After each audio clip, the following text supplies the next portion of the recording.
오늘 봉독한 본문 19절에 보면 하나님의 권속이라 하는 말씀이 나옵니다. 볼륨 좀 더 높여주세요. 그래서 말씀의 제목은 하나님의 권속입니다. 한번 따라 하십시다. 하나님의 권속. 옆 사람과 이렇게 얼굴을 보면서 서로를 복을 빌어줍니다. 이제 하나님의 권속이 되었으니 서로 사랑하며 행복하게 삽시다.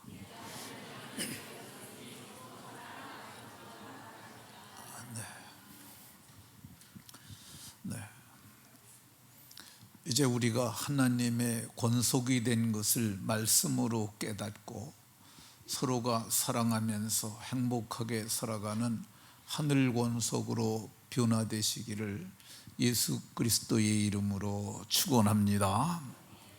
오늘은 에베소서 끝부분을 봤지만은 2장 전체를 중심해서 살펴봅니다.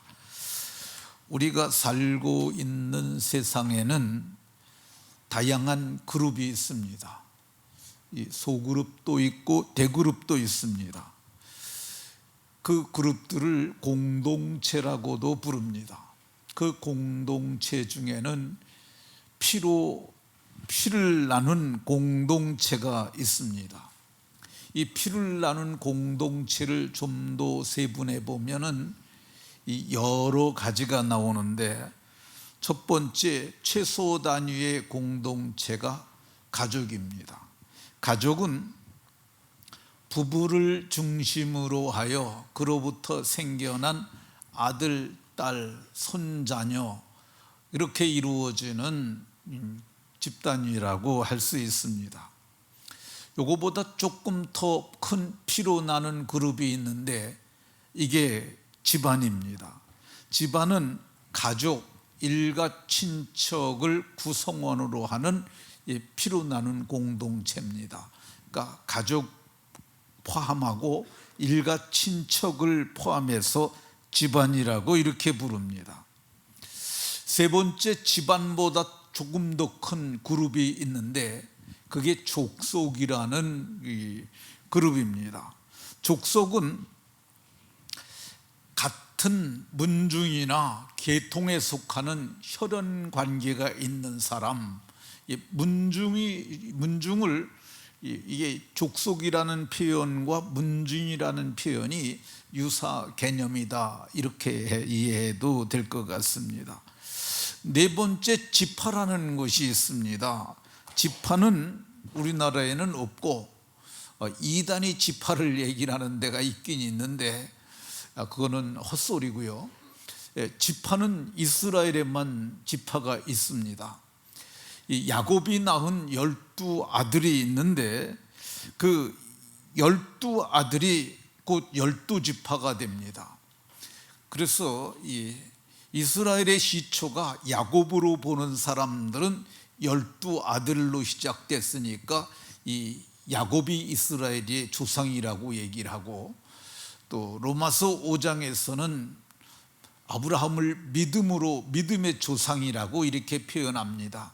그러니까 아브라함의 자손이 이스라엘이라 이렇게 말하는 사람이 있는데, 혈통적 이스라엘 12지파는 저는 아브라함이 시초가 맞고 성경도 아브라함을 믿음의 조상이라 함으로 그렇게 보는 것이 맞다고 생각합니다.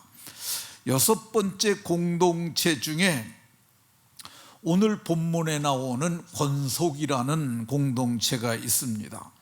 이거는 세상에서는 별로 사용하지 않고 주로 성경에서 사용하는 성경적 용어라 할 것입니다. 이 권속은 한 집에서 거느리고 사는 식구들, 우리식 표현으로 따지면은 집안인데 아주 큰 집을 얘기를 한다고 할 수 있습니다.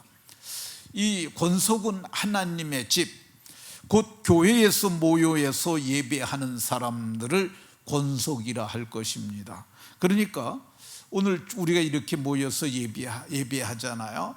우리가 하나님의 가족이고 하나님의 권속인 줄로 믿으시기 바랍니다. 그러면 권속은 어떤 사람이냐? 이 본문 19절에 보면 이제부터 너희는 외인도 아니요 외인이 아니라고 얘기를 합니다. 외인이라는 말은 외부에서 온 사람들이 외인이죠. 집안 식구도 아니고 마을 사람도 아니고 밖에 있는 사람으로 알지 못하는 사람들, 외부인사, 외인이라고 할 것입니다. 근데 저와 여러분들은 외인이 아니고 권속입니다. 하나님의 권속은 어떤 사람들이냐? 너희는 나그네도 아니라고 얘기를 합니다. 나그네는 자기 고장을 떠나서 다른 곳으로부터 와서 임시로 머무는 사람들, 이런 사람들 나그네죠. 여행을 하는 중에 와서 잠시 머물다 갈 사람들, 이거 나그네입니다. 근데 우리는 왔다 갔다 하는 사람이 아니라 행전교회에 정착한 식구들이니까 저와 여러분들은 나그네가 아니라 하나님의 권속입니다. 그러면 하나님의 권속은 어떤 사람들일까? 19절에 보니까 오직 성도들이라고 얘기를 합니다. 성도들, 이게 한문으로 쓰면은 거룩할 성 무리도, 거룩한 무리가 성도들이라고 할 것입니다. 이 성도는 고린도전서 6장 11절에 보면은 이렇게 말합니다. 주 예수 그리스도의 이름과 우리 하나님의 성령 안에서 세 가지, 시슴은 세례죠. 그리고 거룩함, 그리고 의롭다 하심. 이거를 이 은혜를 입은 사람들이 그 성도들이라고 얘기를 합니다. 그리스도 예수의 이름으로 세례를 받고 그리고 성령의 거룩하게 하심으로 거룩해지고 믿음으로 의롭다함을 받은 사람들, 그 사람들을 성경은 성도들이라고, 성도들이 곧 하나님의 권속이 됨을 말씀합니다. 성도들은 어떤 사람이냐? 이 하나님의 성령이 그 안에 거하시는 사람들이에요. 고린도전서 3장 16절에 너희가 하나님의 성전인 것과, 이 성전은 어떤 거냐면요, 개가 살면 개집이고요, 돼지가 살면 돼지집이고요, 아무리 집이 좋아도 강도가 살면 강도의 구별이 됩니다. 근데 왕이 살면 집이라고 그러지 아니하고 그 집이 초라해도 궁이라고 그럽니다. 왕궁이라고. 누가 주인이냐에 따라 달라지는데, 성령이 거하시는, 하나님의 성령이 거하시는 사람들이 곧 성전이고, 이 성전이, 몸이 성전이 된 사람들, 이 사람들이 곧 누구냐? 이 사람들이 성도들이고, 성도들이 곧 하나님의 권속임을 말씀합니다. 성도는 어떤 사람들이냐? 이미 성령을 모신 사람이에요. 그래서 이 성령을 모시고 이미 예수의 피로 속량을 받아서 이미 거룩해졌어요. 그런데 이미 거룩해졌지만은 아직은 아니에요. 그래서 이미와 아직의 긴장 가운데서 말씀과 기도로 거룩해지고자 말과 행실에, 베드로전서 1장 15절에 보면 말과 행실에 거룩한 자가 되려고 애쓰는 사람들입니다. 그 이유가 뭐냐면 하나님이 말씀하셨어요. 내가 너희의 아버지다. 내 자식들이니까 내가 거룩하니 너희도 거룩하라고 그렇게 말씀하셨기 때문입니다. 저와 여러분들이 이제 하나님의 성도가 됐고 성도임으로 권속이 되었는 줄로 믿으시기 바랍니다. 하나님의 권속은 어떤 사람들이냐? 19절에 보니까 동일한 시민이요, 동일한 시민이라고 얘기를 합니다. 동일하다는 말은 높이가 똑같은 거고 이게 지위가 똑같은 거예요. 그리고 이 동일한 시민이라는 말은 동일한 나라에 속해 있다는 뜻이에요. 그 나라가 뭐냐? 그게 하나님 나라입니다. 하나님 나라. 성경은 빌립보서에서 너희가 시민권은 하늘에 있다라고 말씀합니다. 우리의 시민권은 하늘에 있는지라. 그러니까 우리가 이미 하나님 나라의 권속이 되었고 시민권도 있어요. 근데 이제 우리의 장막집이 무너지면 우리가 거기 들어가는 거죠. 그러니까 시민권을 가진 저와 여러분들이 하나님의 권속인 줄로 믿으시기 바랍니다. 그러니까 우리는 이제 세상을 떠나면 다 한 집에서 사는 거야. 하나님의 집이 다 한 집이에요. 거기는 우리는 다 책도 한 권인데 호족도 하나밖에 없어요. 족보가 하나예요. 그래서 생명책에 다 이름이 농명이 되어 있고 하늘의 시민권을 동일하게 가진 우리들이 이 하늘의 시민권을 갖고 그 나라의 시민으로 살게 되는 것입니다.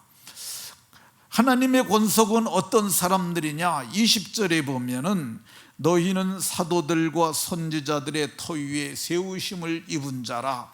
사도들과 선지자들의 터 위에, 이 사도들과 선지자들이 그들이 하나님께서 받아서 가르쳐준 말씀 위에 우리가 서 있는 거예요. 터가 그거 말씀으로 보면 됩니다. 말씀이 터예요. 그리고 그리스도 예수께서 친히 모퉁이 돌이 되어서 하나님의 집이 되어가는 것이라고 할 것입니다. 이 집을 지으려면 그 시대, 지금 이게 성경이 쓰여졌을 시대는 그게 고대 근동이라고 얘기를 합니다. 고대 근동 지방. 근동이라는 말이 유럽에서 봤을 때 동쪽이라는 뜻이에요. 그래서 그리스, 아테네, 지금은 영국, 독일 그쪽에서 보면은 이게 다 동쪽이에요. 고대 근동 지방에는 건축을 할 적에 반드시 모퉁이 돌을 먼저 놨다고 그럽니다. 근데 그 모퉁이 돌이 어떻게 생긴 거냐면은 이게 모퉁이 돌이에요. 이게 이제 모퉁이 돌이 이렇게 커요. 근데 모퉁이 돌은 반듯해야 합니다. 이게 직각이에요. 90도. 그래서 이게 모퉁이 돌이 삐뚤어지면 건물 전체가 삐뚤어지는 거야. 이렇게. 근데 모퉁이 돌이 반듯하기 때문에 모퉁이 돌을 따라서 건축을 하게 되는데, 이 모퉁이 돌이 누구냐? 예수 그리스도라고 이렇게 말씀합니다. 그래서 돌 다시 떼어보세요. 모퉁이 돌로부터 시작이 돼갖고 돌들이 계속 쌓여지는 것처럼 너희는 이제 모퉁이 돌로부터 시작돼서 서로 연결하여 주 안에서 성전이 되어가는 거야. 그러니까 우리가 하나님의 성전, 개인의 성전이 있고 우리 모든 성도들이 모여서 또 성전이 되어가고, 그리고 하나님이 거하실 처소가 되어서 예수 안에서 함께 지어져 간다고 얘기를 합니다. 뿐만 아닙니다. 우리 개인의 집도 지어가는데, 이 유다서라는 책이 있습니다. 이건 유다 계시록, 그러니까 계시록, 요한계시록 앞에 있는 책 유다서 1장 20절에 보면은 이 유다는 예수님의 동생 유다가 쓴 책이에요. 갸론 유다가 쓴 거 아니고 예수님의 동생 유다가 너희는 지극히 거룩한 믿음 위에 자기를 건축하며, 근데 이게 개역 성경에 이렇게 번역을 해서 이게 이해가 쉽기 때문에 이 표현을 가지고 왔습니다. 근데 우리가 모두가 신앙의 집을 지어가고 신앙의 집이 또 연합하여 하나님의 성전이 되어져 간다고 이렇게 말씀합니다. 이것이 우리가 노력한 것이 하나도 없어요. 모든 것이 하나님의 은혜로 주어졌으므로 기뻐하고 감사해야 될 줄로 믿으시기 바랍니다. 그러면 이렇게 지극히 큰 은혜를 입기 전에 우리는 어떤 존재였을까? 지금 에베소서 보고 있는데 1절에 보면 허물과 죄로 죽었던, 우리는 허물과 죄로 죽을 뻔한 거 아니에요. 이게 많은 분들이 죽어가는 영혼을 살려야 된다고 그러는데 아니에요. 죽어가는 거 아니고 이미 죽었어요. 영적으로 죽어서, 죽으면은 죽은 게 특징이 뭐예요? 활동을 하질 않아요. 움직임이 없어요. 죽으면. 노예가 있어요. 근데 이제 일 잘하던 노예. 근데 노예가 죽었어요. 근데 죽었는데 일어나서 일해야지. 물도 떠와야 되는데 장작도 패야 되는데 일어나겠어요? 안 일어나겠어요? 죽으면 반응하지 않는 거예요. 세상 사람들이 하나님께 예배하기 위하여 반응하지 아니하고 하나님을 찬양하기 위하여 반응하지 않습니다. 그건 뭐예요? 허물과 죄로 완벽하게 죽었었어요. 그런데 성경은 말하기를 죽었던 너희들이라고 이렇게 얘기를 하고 있습니다. 그때는 우리가 어떻게 해냈느냐? 그 가운데 행하여 세상의 초등학문을 따르고 공중의 권세 잡은 자를 따랐으니 곧 불순종의 아들들 가운데 역사하는 영이라, 이렇게 말할 수 있습니다. 근데 이거를 네 가지로 제가 정리를 했는데, 우리는 그 가운데서 행하며 허물과 죄로 죽어서 세상 가운데서 행하며 세상의 풍조를 따랐어요. 그러니까 하나님의 말씀과는 전혀 상관없이 세상의 풍조를 따라서 정월 대보름이면 달 보고 절하고 갖가지 그런 어리석은 일을 행했고, 공중의 권세 잡은 자 곧 마귀를 따라서 마귀짓 하면서 불순종의 아들들 가운데 역사하는 그 영의 지배를 받고 따랐었어요. 우리가 과거에는 이런 참으로 허망한 존재였던 것을 볼 수밖에 없습니다. 이렇게 지극히 큰 은혜를 입기 전에 우리가 어땠었느냐? 육체의 욕심을 따라 지내며 본질상 진노의 자녀였다고 얘기를 합니다. 진노는 하나님이 화가 났을 때 나타나는 상태를 진노라고 해요. 그럼 진노 뒤에 쫓아오는 게 뭐예요? 형벌이죠. 본질상 진노의 자녀였다고 성경이 이렇게 말씀합니다. 그래서 우리가 육체와 마음에 원하는 것을 행하여 본능을 따라 살았고요. 그래서 우리가 진노의 자녀였었다고 이렇게 얘기를 합니다. 그래서 우리 앞에 기다려지는 건 뭐냐? 심판밖에 없었어요. 심판만. 그래서 영원한 불의 심판을 기다리고 있었던 그런 사람들이었음을 얘기를 합니다. 이 지극히 큰 은혜를 입기 전에 우리는 어떠했느냐? 너희는 그때의 육체로는 이방인이요, 이렇게 말씀합니다. 육체로는 이방인이라는 표현은 아브라함의 자손, 혈통적 이스라엘 외에는 모두가 다 이방인이었어요. 그런데 우리는 그 주변에 있었던 주변 나라들, 이집트도 이방인이었고 아수르도 이방인이었고 바벨론도 이방인이었고 다 이방인이었어요. 그런데 하물며 수천 킬로가 떨어진 대한민국에 사는 우리는 이방인 중에 이방인이요, 아브라함의 피가 없는 자라고 할 것입니다. 우리가 이 지극히 큰 은혜를 입기 전에는 어떤 존재였느냐? 손으로 육체의 할례를 받은 무리라 칭하는 자들로부터 할례 받지 않은 무리라, 이거를 무할례자 이렇게 얘기를 합니다. 무할례자라고 칭함을 받았어요. 할례는 뭐냐면요, 할례는 남성의 생식기 표피의 끝부분을 잘라내는 거야. 그거를 이제 아기가 태어나면은 아기를 난 지 8일 이전에 합니다. 그러면은 차돌을 깨요. 그럼 돌에 면이 날카롭게 쓰잖아요. 애들의 고추를 돌로다 그걸 짓이기는 거야. 그래서 끊어내는 거야. 둥그렇게 끊어내는 거죠. 그거를 할례라고 그랬는데, 그걸 왜 하라고 그랬느냐? 그게 언약의 백성의 표시예요. 하나님이 할례가 있는 백성들은 나하고 언약 관계에 있는 백성이라고 인정하시는 거야. 왜 하필이면 할례를 거기다 하라고 그랬느냐? 엉덩이다 하면은 이게 보이질 않잖아요. 그러니까 잘 모르는 거예요. 근데 이 고추에다 하게 되면 어떻게 됩니까? 날마다 소변을 보잖아요. 하루에 몇 번 정도 정상적으로 보냐 그러면은 한 7번에서 8번 사람이 본다고 그래요. 그럼 볼 때마다 이걸 보면서 나는 할례 받은 백성이야. 그리고 이 할례 받은 사람들이, 할례 받은 언약의 백성들이, 이 백성들이 범죄가 시작되는 게 이 이방 여인들과 음행을 함으로 시작이 됩니다. 그러니까 이거는 이방인들과 동침하면 안 된다는 그런 표식이기도 한 거예요. 근데 이 할례를 받은 사람들에게 할례 없는 자라, 무할례자라 칭함을 받던 사람들이고, 할례가 없으면 끊어질 수밖에 없는 그런 사람들이 무할례자인데, 우리는 할례는커녕 할례가 무엇인지도 모르던 사람들이었지 않습니까?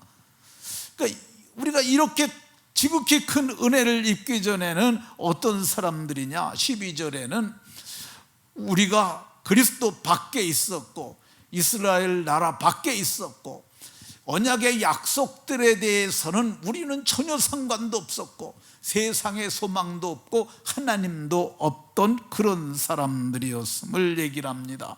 참으로 우리에게는 소망도 없는 한심하고 불쌍한 사람들이었습니다.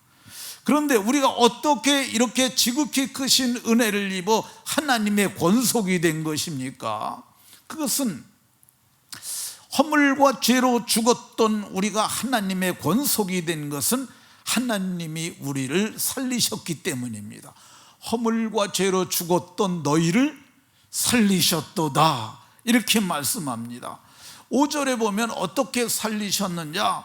허물로 죽은 우리를 그리스도와 함께 살리셨고 그리스도께서 부활하심을 믿음으로 말미암아 그와 함께 살아게 되었음을 얘기를 합니다.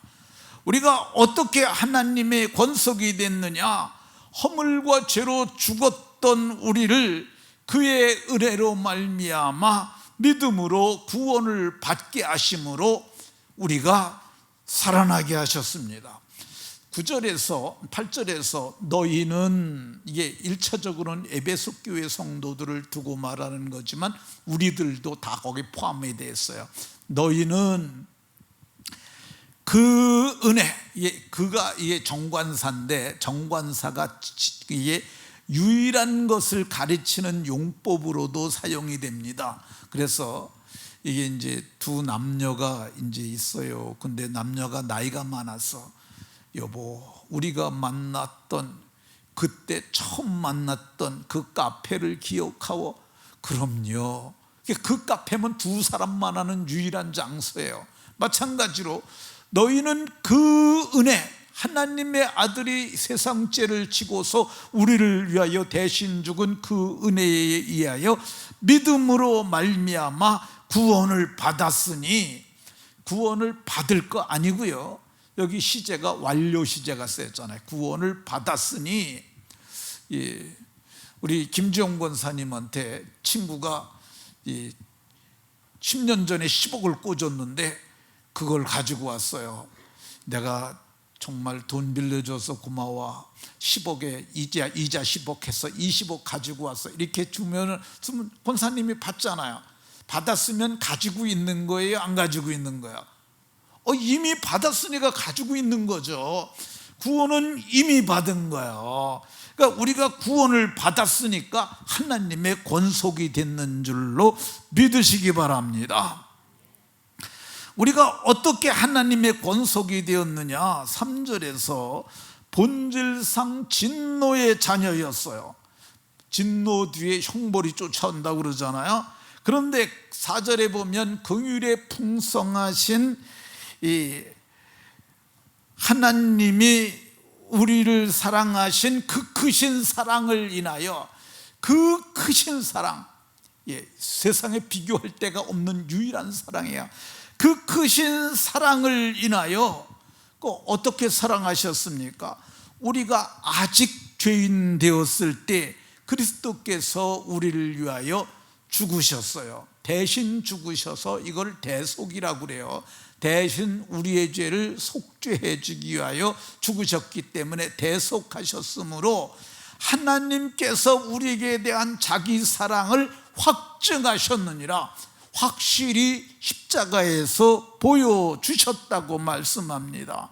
그래서 우리를 위하여 이 아들을 내어주신 이가, 아들까지 내어주신 이가 아들과 함께 모든 것을 우리에게 은사로 주시지 아니하겠느냐, 이렇게 말씀합니다. 그러니까 이 하나님의 권속이 된 사람들은 그 크신 사랑을 받은 사람들이에요. 사랑이 어디에 있느냐?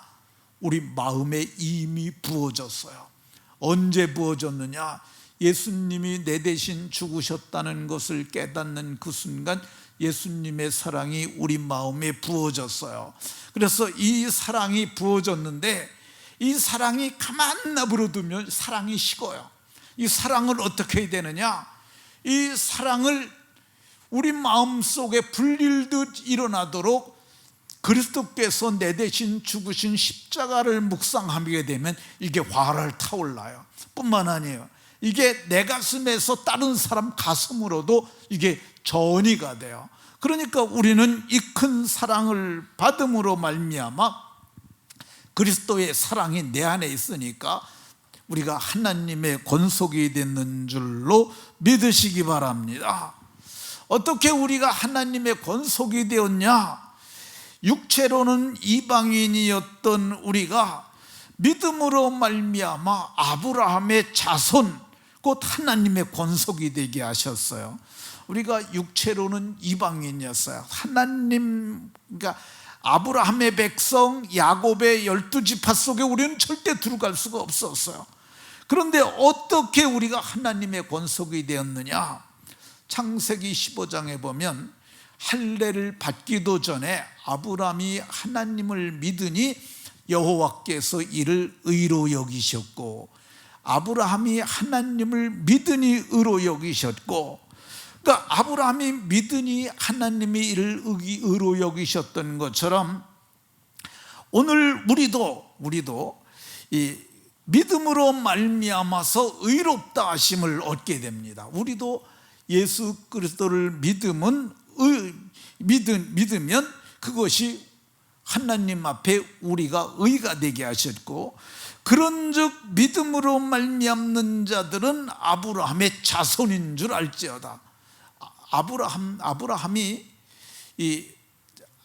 그 이전에 아브라함이 하나님을 믿으니 의로워졌잖아요. 우리도 하나님을 믿으니 의로워졌잖아요. 아브라함도 믿으니, 나도 믿으니 의로워졌으니까, 그러니 믿음으로 말미암아서 의롭다함을 얻은 자들은 뭐가 된다고요? 아브라함의 자손이 되는 거예요. 아브라함의 자손이 된다는 말은 아브라함의 권속이 된다는 말이고요. 그래서 아브라함의 자손이 된 사람들은 아브라함과 함께 복을 받느니라. 아브라함과 함께 복을 받는다고. 다음 요절 때 주세요. 아브라함과 함께 복을 받는 거야. 이게 아브라함과 같은 질이 같아요. 질이. 그리고 아브라함과 같은 이 복을 받는데 분량은 믿음의 분량에 따라 달라요. 그러니까 우리가 믿음이 크면 큰 복을 받는 거고, 믿음이 적으면 적게 받는데, 믿음으로 말미암아 하나님의 권속이 된 우리들은 아브라함과 함께 복을 받게 되는 줄로 믿으시기 바랍니다. 뿐만 아닙니다. 이렇게 믿음으로 의롭다함을 얻은 우리들은 그리스도 예수 안에서 예수의 피로 가까워졌습니다. 예수의 피로 가까워져서 우리가 권속이 되는 거야. 피가 같아요. 그러니까 우리가 예수의 피뿌림을 얻기 위하여 택함을 받았고, 이 예수의 피뿌림을 얻기 위하여 택함을 받았고, 마음에 예수의 피가 뿌려졌어요. 똑같이 우리가 예수의 피가 뿌려졌기 때문에 예수의 피뿌림을 받은 사람들은 모두가 이 하나님의 아들들이 되는데, 아들이 됐다는 증거로 우리에게 아들의 영을 우리 마음 가운데 보내서 하나님을 아버지라 부르게 하신 것을 볼 수가 있습니다. 그러니까 우리는 하나님을 아버지라고 부르는 하나님의 권속이 다 되었는 줄로 믿으시기 바랍니다. 우리가 어떻게 하나님의 권속이 됐을까? 육체로 무할례자였던 우리가, 할례 없는 자들이었던 우리가 그리스도의 할례를 받게 하셨어요.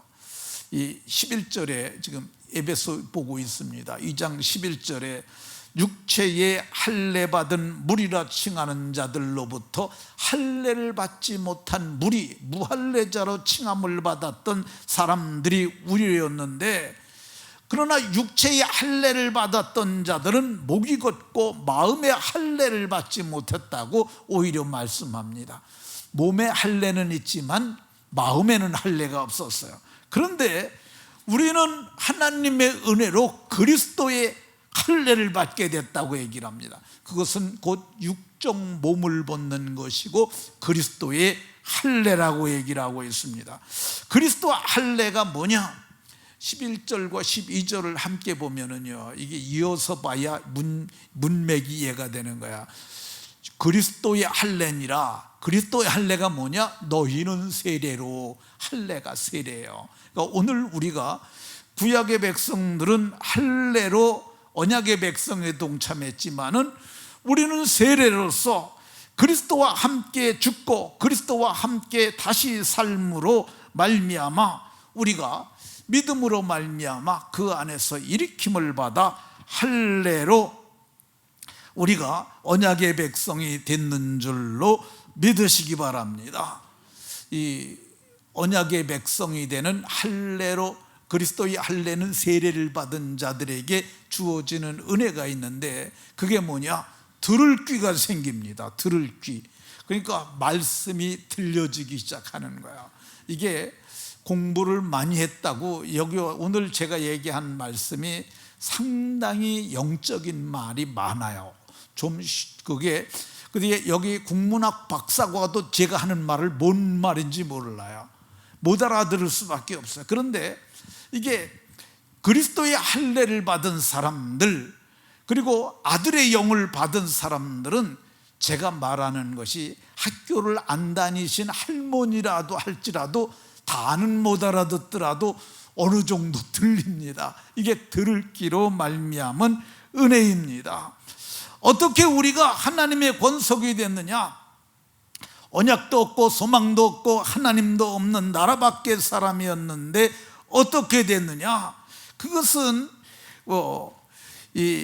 도무지 방법고 대안도 없는 사람들이었는데 어떻게 그렇게 됐느냐? 우리에게 믿음을 주셔서, 그래서 믿음으로 부욕케 하게 하셨고, 그래서 약속하신 나라까지 유업으로 받게 하셨는 줄로 믿으시기 바랍니다. 이제 하나님의 권속이 되었으니 어떻게 살아야 할까?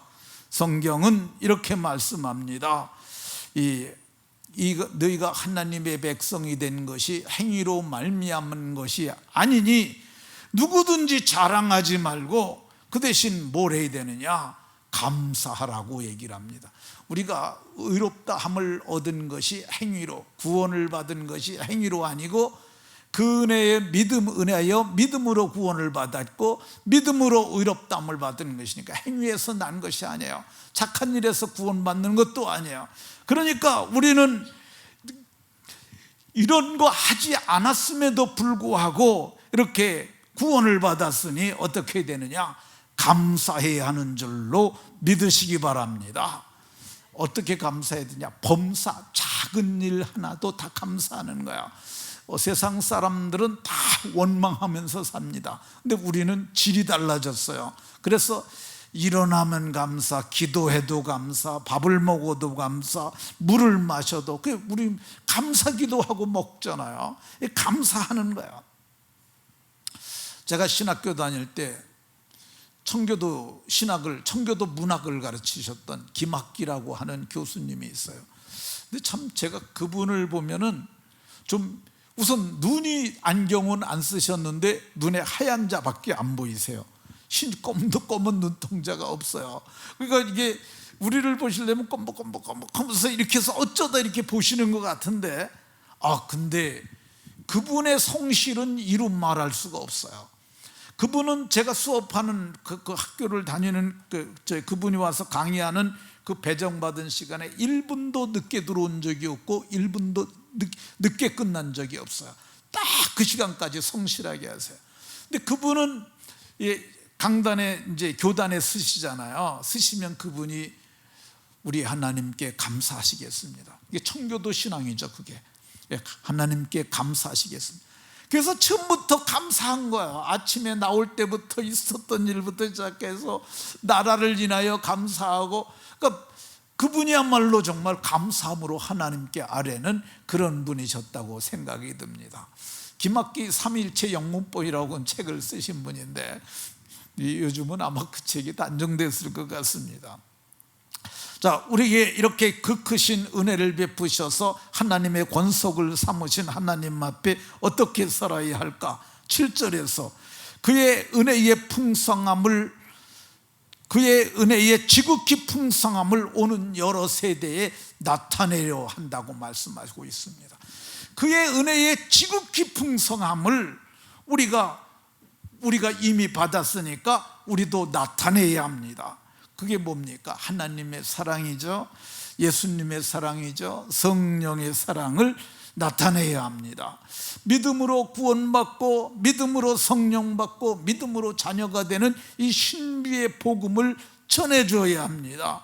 믿으면 하나님께서 아버지가 되시고 믿으면 하나님 나라를 유업으로 받는, 믿으면 지극히 풍성한 은혜를 주시는 이 은혜의 복음을 집에서, 직장에서, 선교지에서 전해줘야 할 줄로 믿으시기 바랍니다. 우리가 이 하나님의 권속이 됐으니까 어떻게 살아야 할까? 10절에 보면 우리는 예수 안에서 선한 일을 위하여 지으심을 받았으니, 이게 새 창조예요. 새로운 피조물, 뉴빙, 새 존재로 지음을 받았으니 우리가 어떻게 살아야 되느냐? 선한 일을 위하여 지음을 받았으니 선한 일을 행하여야 함을 말씀합니다. 그 선한 일이 어떤 거예요? 예수님이 말씀하셨어요. 가난한 자들은 너희와 항상 함께 있을 것이니 너희가 있는 대로 도우라고 말씀하셨어요. 요즘은 선한 일, 가난한 자를 도우려고 해도 별로 마땅치가 않아요. 근데 우리나라가 복지가 굉장히 잘 돼 가고 있어서, 지금까지도 잘 됐지만 잘 돼 가고 있어서 그래서 우리가 도울 방편이 별로 없는데, 우리 교회에서 반찬 나눔을 하고 있습니다. 사랑의 지팡이가 반찬 나눔을 하고 있는데 이거 아주 귀한 일이라고 생각이 들어요. 그래서 저는 제가 목회하는 동안은 이 일을 계속하면 좋겠다 생각이 드는데, 이 일을 위해서 헌금해 주시는 분들, 반찬을 만드는 분들, 반찬을 나누는 분들, 이 모든 일이 선한 일이라고 할 수가 있습니다. 이 선한 일을 하는 사람들을 성경은 하나님의 권속이라고, 예수님께서 말씀하셨어요. 하나님의 뜻대로 행하는 자가 내 형제여 자매여 어머니라고 말씀하셨습니다. 하나님의 권속 삼으신 것이 선한 일을 위함인 줄로 아시고 하나님 앞에서 하나님의 뜻을 행하시기 바랍니다. 마지막으로 우리를 하나님의 권속을 삼으셨으니 어떻게 해야 될까? 성령 안에서 아버지께 나아감을 얻게 하려 함이라고 오늘 봉독한 본문 18절에 말씀합니다. 하나님 앞에 어떻게 나갑니까? 이 자기를 찾으시는 아버지 앞에 나가야 합니다. 요한복음 4장 23절에 아버지께서는 자기를 찾는, 자기에게 이렇게 예배하는 자들을 찾으신다고 말씀합니다. 우리가 어떻게 나가야 하느냐? 예배자로 나와야 합니다. 주일날 예배하는 것 당연하고요. 그리고 일주일에 한 번만 예배하지 마시고 주일 오후에도 예배하시고, 그리고 수요일에도 예배하시고, 또 금요기도에도 나와서 간구하면 좋습니다. 형편이 안 되는 분들은 영상으로도 송출하고 있으니까, 영상은 이게 비상수단이지 그게 정상적인 건 아니에요. 이 얼굴과 얼굴을 대면하고 이렇게 하는 예배가 하나님 보시기에 좋습니다. 모두가 아름답게 예배하는 그 크신 사랑을 인하여 주님을 기쁘시게 하는 성도들이 다 되시기를 주 예수 그리스도의 이름으로 축원합니다. 하나님, 오늘도 말씀을 통해서 주의 법을 알게 하시니 감사드립니다. 사랑하는 모든 성도들이 하나님의 권속이 된 것을 깨닫고 하나님을 기쁘시게 하며 그 뜻대로 행하다 하나님 나라를 유업으로 받는 복이 모두에게 있도록 복 주옵소서. 예수 그리스도의 이름으로 기도하옵나이다. 아멘.